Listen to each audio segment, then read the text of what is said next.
Welcome to This Explainer. Today, we're diving headfirst into the seriously high-stakes world of modern cybersecurity. We're going to explore how mashing up two absolutely groundbreaking concepts is completely rewriting the rules of digital defense. But first, I want to hook you immediately with this number, 10.5 trillion. Yep, trillion with a T.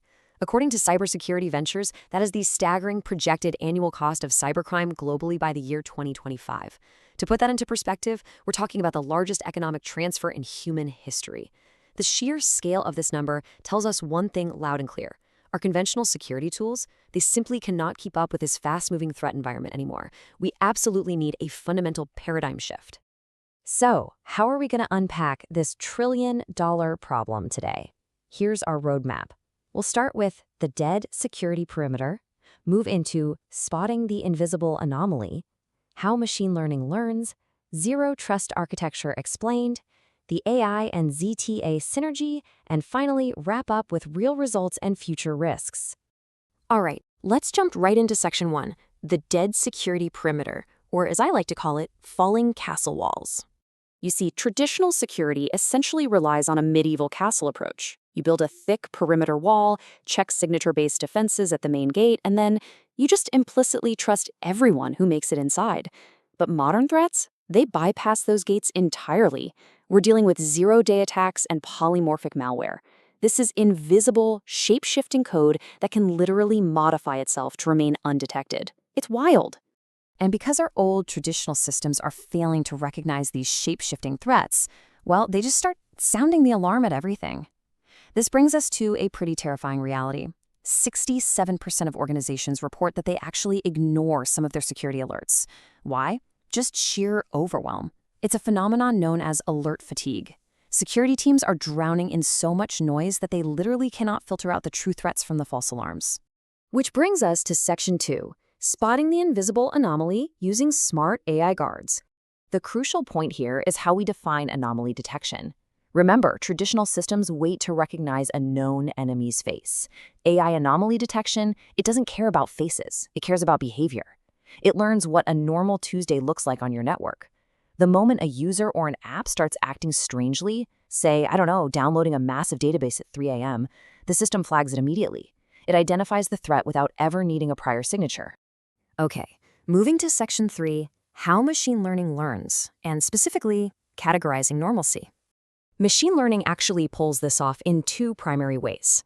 First, we have unsupervised methods. Think clustering and density algorithms.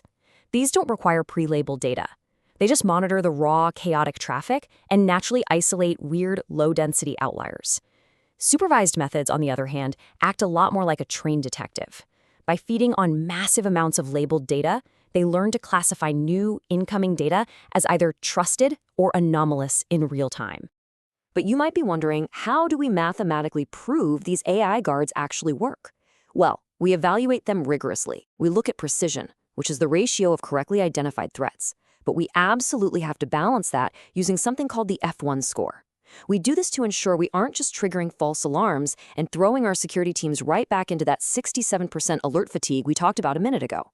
So we're constantly tuning these models to ensure really high accuracy, but without all the noise.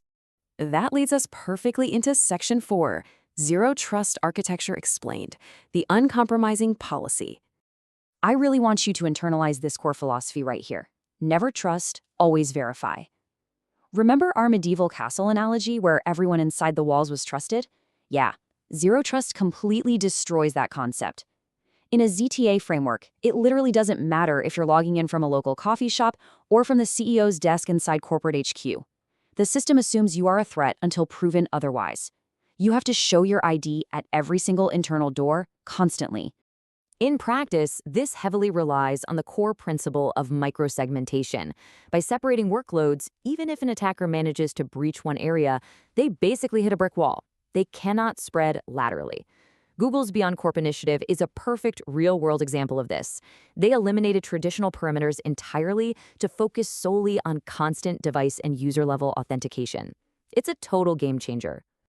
Up next, Section 5, the AI and ZTA synergy, dynamic defense. The result of combining these two technologies is, honestly, truly transformative.